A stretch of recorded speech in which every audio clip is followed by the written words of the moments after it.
We begin with Gaza, where the most vulnerable are paying the cost of Israel's war to avenge the deaths of the 1,200 killed and hundreds kidnapped by Hamas on October 7th. The most urgent need now is access to basic, vital necessities like food and water. Aid agencies say children are facing extreme malnutrition and dehydration. 15 children have already died because of it, according to the Ministry of Health. And with so many orphaned and injured, health workers now commonly use a heartbreaking euphemism: wounded children, no surviving family. So with fears of a full-blown famine for millions across Gaza, the EU Commission President Ursula von der Leyen will travel to Cyprus to discuss plans for a maritime aid corridor to the Gaza coast. As Nada Bashir reports, right now, parents are saying goodbye to their sons and daughters. And of course, while these images of their reality are extremely distressing, the mothers who were interviewed say that they do want the world to see. Tiny limbs, bones protruding. The constant sound of crying from children now facing starvation in Gaza. In this overrun hospital ward, anxious mothers watch on as doctors provide whatever care they still can. But for some, there is nothing more to be done. 3-year-old Mila, who had been suffering from acute malnutrition, now another victim of this merciless war. She was healthy. There was nothing wrong with her before, Mila's mother says. Then suddenly everything dropped. She wasn't eating anything. We had no milk, no eggs, nothing. She used to eat eggs every day before the war, but now we have nothing. Across Gaza, too many are feeling the pain of this deepening hunger crisis.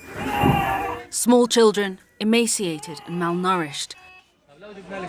These were little Gazans' final moments, his tiny fingers gripped in his mother's hand. He, like Mila, would not make it. Others are still just barely holding on, but there is no telling how long they will survive.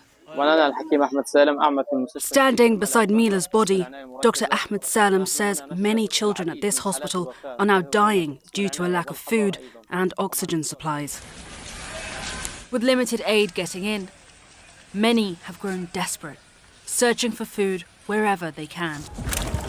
9-year-old Muhammad says he walks for about a mile every day to collect water for his family. You seem sad. Why? This journalist asks him. Because of the war, he says. It is all too much. On Tuesday, UN experts accused Israel of intentionally starving the Palestinian people in Gaza,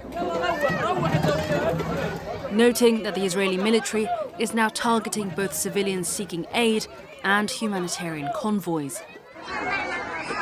Israel has denied targeting civilians and says that there is, quote, no limit to the amount of humanitarian aid for civilians in Gaza. But the reality on the ground paints a very different picture. There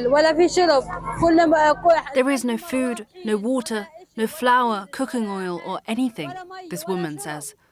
Death is better than this. According to a senior UN official, at least a quarter of Gaza's population is now said to be just one step away from famine. With aid agencies facing overwhelming obstacles in getting the bare minimum of supplies into Gaza.